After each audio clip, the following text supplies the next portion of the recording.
আসসালামু আলাইকুম রহমতুল্লাহ। ধারাবাহিক ক্লাসে আপনাদেরকে স্বাগতম। আজকের ক্লাস ষষ্ঠ। এই ক্লাসের মধ্যে নাস্তাগফিরু শব্দের তাহকিক করা হবে। এই এখানে লিখে রেখেছি শব্দটি নাস্তাগফিরু। এই শব্দটি আগে আমরা চিনতে হবে যে শব্দটি ফাইল না ইসিম না হরফ। আমরা গত 5টি ক্লাসের মধ্যে প্রথম 3টি ক্লাসে ফেলে মাজি সম্পর্কে আলোচনা করা হয়েছিল এবং বাকি 2টি ক্লাসের মধ্যে ফেলে মুজারির আলোচনা করা হয়েছে। এই 2টি ক্লাসের মধ্যে প্রথম ক্লাসের মধ্যে আলোচনা করা হয়েছিল যে ফেলে মুজারের গায়েবের 6টি সিগা নিয়ে। দ্বিতীয় ক্লাসের মধ্যে আলোচনা করা হয়েছিল ফেলে মুজারের হাজিরের 6টি সিগা নিয়ে। আজকের এই ক্লাসের মধ্যে আলোচনা করা হবে এই মুতাকাল্লিমের 2টি সিগা নিয়ে, মোট 14টি। এই মুতাকাল্লিমের 2টি সিগা হলো আফআলু এবং নাফআলু।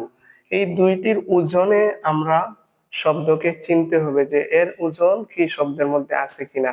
আমরা যদি লক্ষ্য রাখি যে এই মুতাকাল্লিম জামা মুতাকাল্লিমের শুরুতে নুন আছে, জবর আছে এবং শেষে লামের উপর পেশ আছে।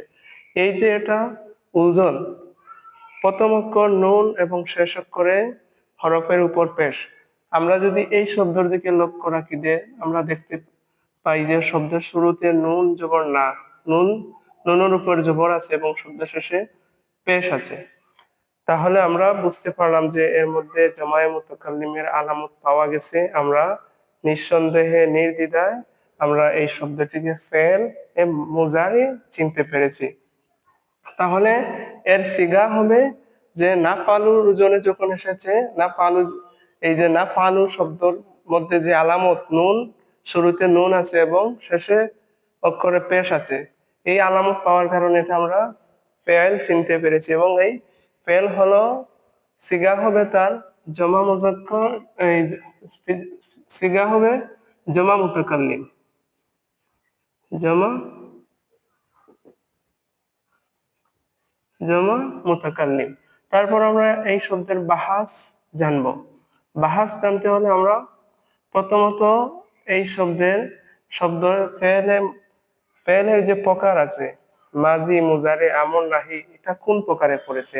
আমরা এই শব্দের শুরুতে নুন না আসলে এবং এই যে 4টা ফেলে মুজারের আলামত যে আলিফ, তা, ইয়া, নুন, এই 4টিতে ফেল মুদারের আলামত প্রথমত আমরা এর মধ্যে নুন আলামত পেয়েছি, তাহলে আমরা বুঝতে পেরেছি যে এটা মুদারি।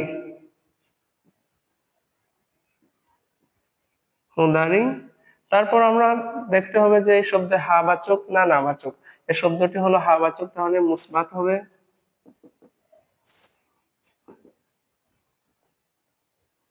মারুফ, মারুফ হলো একটি, মাজহুল হলো আরেকটি। মারুফ যা কর্মবাচক।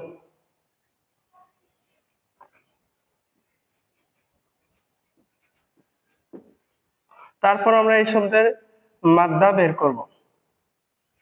মাদ্দা বের করতে হলে আমরা প্রথমত এই এই শব্দের দেখবো যে হরফ কয়টি আছে। এই শব্দের মধ্যে নুন, সিন, তা, গাইন, ফা, রা, 1টি, 2টি, 3টি, 4টি, 5টি, 6টি, মোট হরফ আছে 6টি। একটি শব্দের মূল মাদ্দা 6টি হতে পারে না, হরফ 6টি হতে পারে না।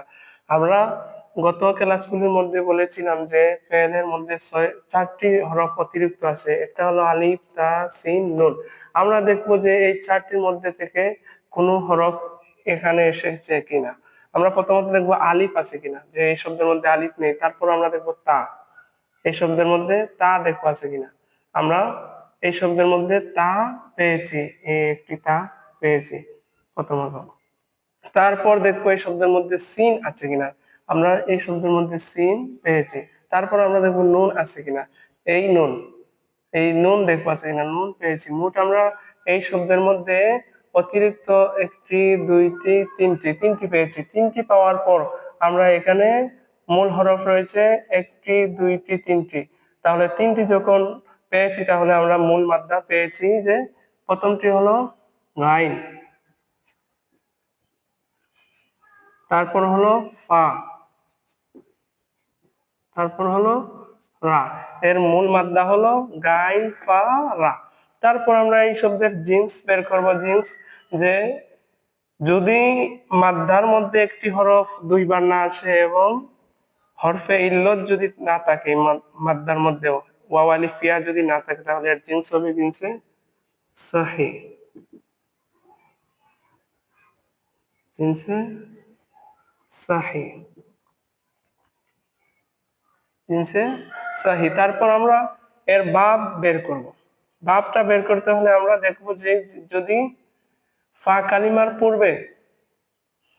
কালিমার পূর্বে তা এবং সিন আসে, এই নুনটা হলো ফেলে মুজারের আলামত। এই নুনটা মুজারের আলামত। যদি মুজারের আলামত পরে বা মুজারের আলামত নাও থাকে, শব্দের শুরুতে যদি তা এবং সিন আসে, সিনের পরে তা আসে, তাহলে এর বাব হবে বাবে ইস্তিফাল।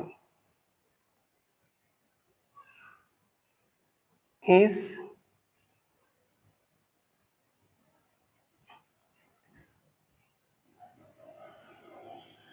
বাবে ইস্তিফাল। তারপর আমরা মাস্টার বের করব। মাস্টার বের করতে হলে এই বাক্যে অনুসরণ করতে হবে। ভাবের শুরুতে আলিফ আছে, তারপর সিন, অতিরিক্ত সিন, তারপর তা আছে, তাটা আমরা দেব। তারপর ফা কালিমা হলো আইন, গাইন, সরি, ফা কালিমা হলো গাইন, এই গাইন দিয়ে দিব। এরপর আইন কালিমা হলো ফা, আইন কালিমা হলো ফা। তারপর অতিরিক্ত আলিফ আছে, এই আলিফ আমরা দেব। তারপর লাম, লাম কালিমা হলো রা, এই রা দিলাম। আমরা মাস্টার বানাতে হলে শুরুতে আলিফ এবং লাম যোগ করব, তাহলে এর মাস্টার হয়ে গেল আল ইস্তেগফারু।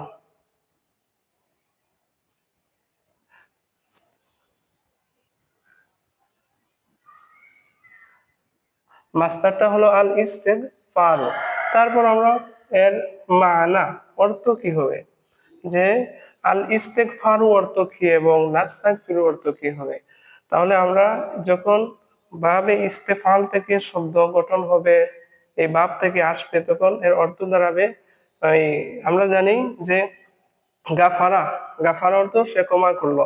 তাহলে যখন বাবে ইস্তেফাল থেকে আসবে, তখন এর অর্থ দাঁড়াবে যে নাস্তাগফিরু, এর অর্থ দাঁড়াবে যে আমরা ক্ষমা প্রার্থনা করি, আমরা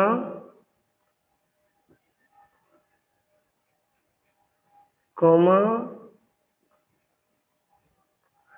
প্রার্থনা,